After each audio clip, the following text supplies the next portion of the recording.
There's a version of you that never sleeps in, never skips training, never wastes time. There's a version of you who never fails. It is waiting for you. Genuinely ask yourself a question, you at home. If you had done those things for the last 2 years, you never skipped a training, you never wasted time, you never scrolled TikTok, you never sat aimlessly on the internet typing in garbage, never played video games, you never wasted time. You never skipped training, you were training every single day. You never slept in, you were never lazy. There's this version of you. Imagine the person you would be. Genuinely imagine what you would look like. Imagine where you would live. Imagine the car you would drive. Imagine how much your woman would respect you. Imagine the love you would see in her eyes when she looks at you with adoration like a king. Imagine your existence. That person is waiting for you, and the only thing that's stopping you from being that person is your monumental laziness. You can have it. The universe is very giving. It will give you anything you work for. I've never seen somebody try for something with all of their might and not get it. The only people who do not have the things they want are the people who do not try for them. I've never seen a person wake up and say, my only dedication in life is to solve a Rubik's Cube and fail. You are not stupid. You are not incompetent. You are lazy and arrogant. It's extremely important you understand that that person is waiting for you, and you are declining that version of yourself. In the multiverse, in the many different versions of the universe that exist, there is a version of you that does those exact things, and he is a greater person than you can even fathom. You can transform yourself into that guy. You can be a top G. That's exactly what I did. I knew who I was going to have to end up being before I became that person. My brother and I are not from rich families. We are not from advantaged beginnings, but I knew I had to be a big, strong, fighting billionaire. That's what I knew I had to be. Discipline is the key to success. If you cannot force yourself to do something you don't want to do, how are you ever going to put yourself through the suffering required for greatness? If you cannot force yourself to train when you do not want to train, if you cannot force yourself to work when you don't want to work, if you can't force yourself to not log into Pornhub or force yourself to eat right, how can you possibly ever become a monumentally successful person if you cannot control yourself long enough to do what must be done as opposed to what you feel like doing? The only people who get to live their lives based on how they feel are women and children. Children can cry because they feel like crying, as can a woman. A woman can start an argument because she feels like arguing, as can a child. A man must do what he is supposed to do irregardless of how he feels. That is the key component to masculinity, is discipline. If you do not have the discipline to dedicate yourself to anything, you are going to fail and be crushed by the people who can. If you only go to the gym when you feel like going to the gym, you're never going to be as strong as the people who go to the gym when they don't feel like going to the gym. That is a reality of life. So, I train every single day. I've actually heard from some people saying, you overtrain. And I explained to them, one, I don't believe in rest. I'm not you. I'm not pussy, and I'm not broke like you are, Mr. Fitness Trainer, standing around the gym teaching people for $50 an hour. I don't need to listen to you. Secondly, I don't train because I want to get bigger. I train every day because it is difficult to train every day. It hurts. I don't want to. I wake up and I'm busy. I have other things to do. I don't feel like doing it, so I force myself to do it 7 days a week, 365 days a year, so that I know I'm the kind of person who can do what he doesn't want to do when it needs to be done. I am that man, and it's more of a mental exercise than a physical exercise at this point. How can you ever outcompete me if I can force myself to do the things I don't want to do and you cannot? Discipline is absolutely essential for success, and you need to get very comfortable and very used to the idea of understanding that on your path to greatness, there are going to be long periods of time where you hate what you are doing, where you are dissatisfied with the actions you must undertake, where you are tired, where you are stressed. That is why it is difficult. That is why most people won't make it. If the path was easy, everybody would walk it and it would lead nowhere. 100 people start the path, 99 fall off because it is difficult, and the one person who makes it to the end gets the gold. If all 100 made it to the end and the gold was divided by 100, it wouldn't even be worth anything. The difficulty gives it value. The fact that it is difficult to do is the key component into the fact you want it in the first place. If it wasn't difficult, everyone would have it and you wouldn't want it because no one would respect it. It's supposed to be hard. Life is supposed to be hard. You're supposed to think this is terrible. You're supposed to suffer and smile through the pain regardless. Discipline is the key to success in all realms as a man. And if you lack it, you stand no chance. You can give most people a roadmap to success. You can give them a Ferrari with a full tank of gas, and a lot of people still wouldn't make the destination because they would say the drive is too far away. Quitters, they don't have the discipline. You can tell them exactly how to do it. You can give them the mechanism to get there, but they don't have the discipline to complete the drive and end up at the destination. That is the majority of Earth. This is your competition. People who, even if they are told what to do and people tell them exactly how to do it and help them do it, still quit, still fail because they lack discipline. Even me, with my monumental powers, I can't make a quitter successful.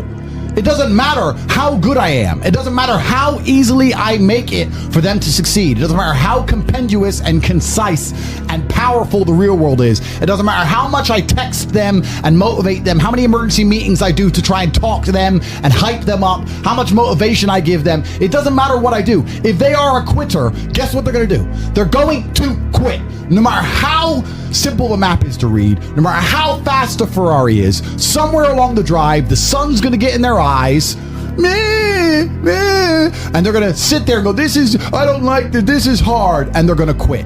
Quitters are the number one type of people that nobody can help. If you're a quitter, I can't help you, life can't help you, God himself cannot help a quitter. So if you lack discipline, you lack the very basic building block to any type of success which exists on the planet. By every single metric which can be measured with science, you are going to stay a loser and a failure. The key is to keep training. If you train hard every single day, you don't have to worry about a little bit of vitamin C. It's true.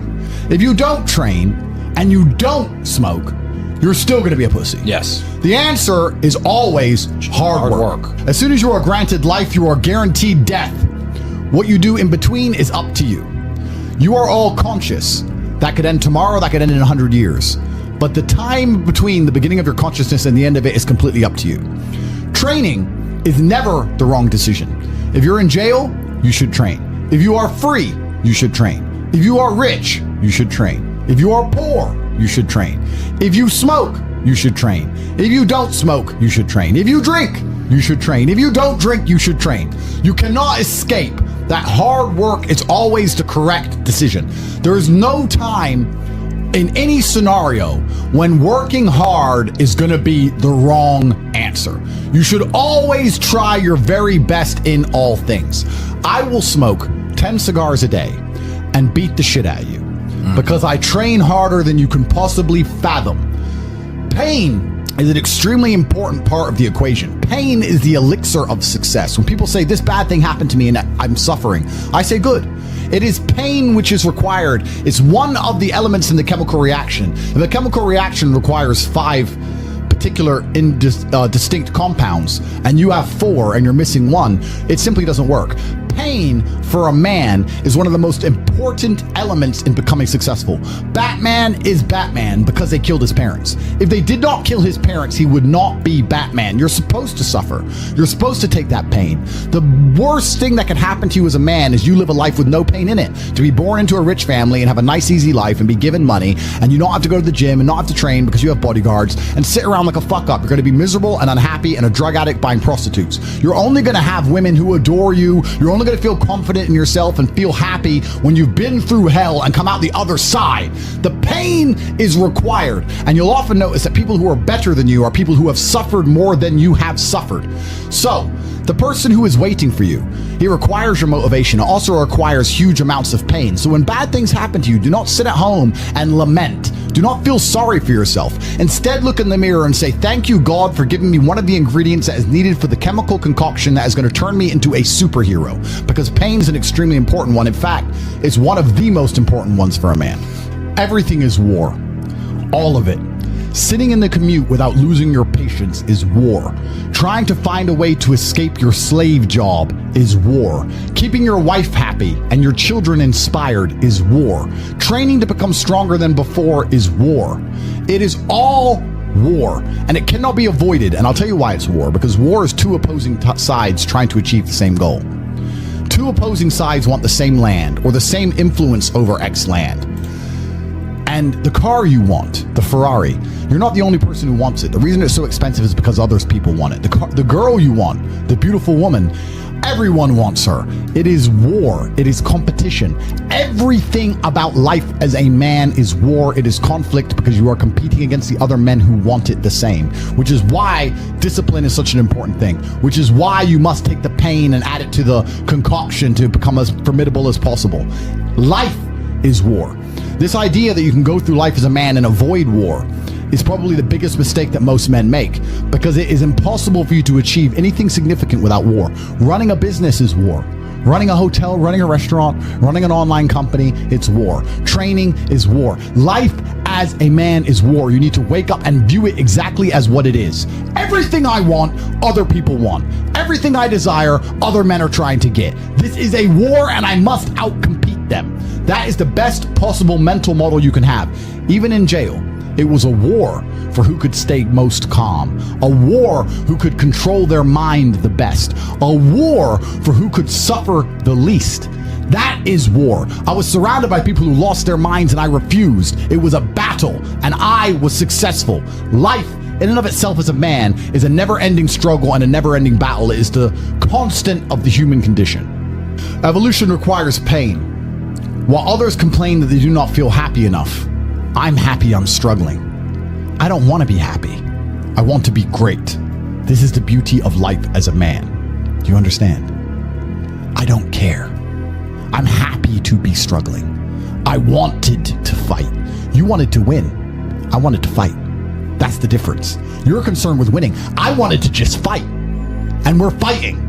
That is the beauty of life as a man, to be great. If you concern yourself only with being happy, you are once again acting like a female or a child.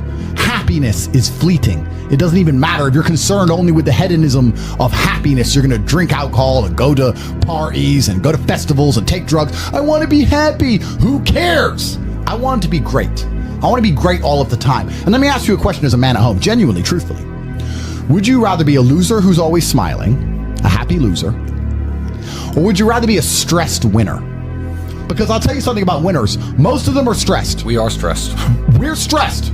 Putin is stressed. Genghis Khan was stressed when his messenger turned up after a 4-week ride with updates from the battlefront of Iran. I'm sure he was stressed by what he read. Even if it was very good, even if it all looked fantastic, he started to feel stressed. Okay, well now maybe I need to go to Iran. How long is it going to take me to get there? Maybe we need to send more horses. Maybe we need to colonize Iran. He felt stress because the beauty of life as a man is to be great. So you have to sit here and ask yourself, do you want to be a happy loser that's insignificant? Nobody knows you exist. Women don't respect you. Men don't respect you. Nobody cares if you live or die, but you get to smile all the time. Or do you want to be one of the most important people on the planet with a little bit of stress?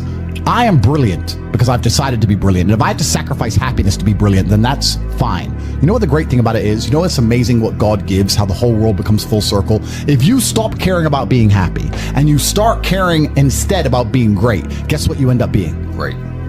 Along with great. And you know what? Yeah. Happy. You end up happy if you forget about happiness and try to become great. You will never be successful if you're concerned about being happy, so forget about it.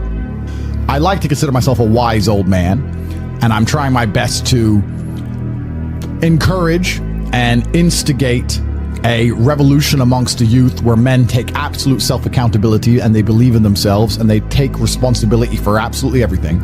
As a man, you are most formidable if everything is your fault. If it rains outside and you get wet, that is still your fault. Can you control the rain? No. Could you have brought an umbrella? Yes. You need to blame yourself for all things, the good and the bad.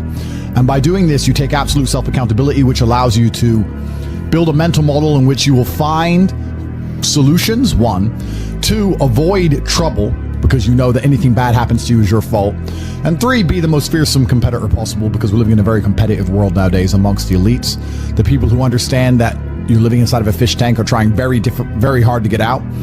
And you have to make sure that you can outrun some of them if you want to escape. It's an age-old adage. If a bear is chasing a group of people, you do not have to be the fastest one. You just have to be faster than the slowest. The slowest person is going to die. So as long as you're ahead of the majority of people, you stand a very good chance of avoiding slavery. Being a powerful man isn't always about furious anger and instilling fear. As enemies attempt to attack your energy and lower your vibration, understand this: power is untouchable. Power may notice, but it doesn't care. Sometimes power is simply not giving a fuck. Being a powerful man isn't always about furious anger and instilling fear, meaning sometimes it is. You need to retain the capability to instill fear with furious anger. A man who cannot do that is not a man. It is one of the cards you need to have in your deck. However, more often than not, when you're in a true position of power, you will play the alternate card, which I'm describing here as simply not caring. How can you not give a fuck about things?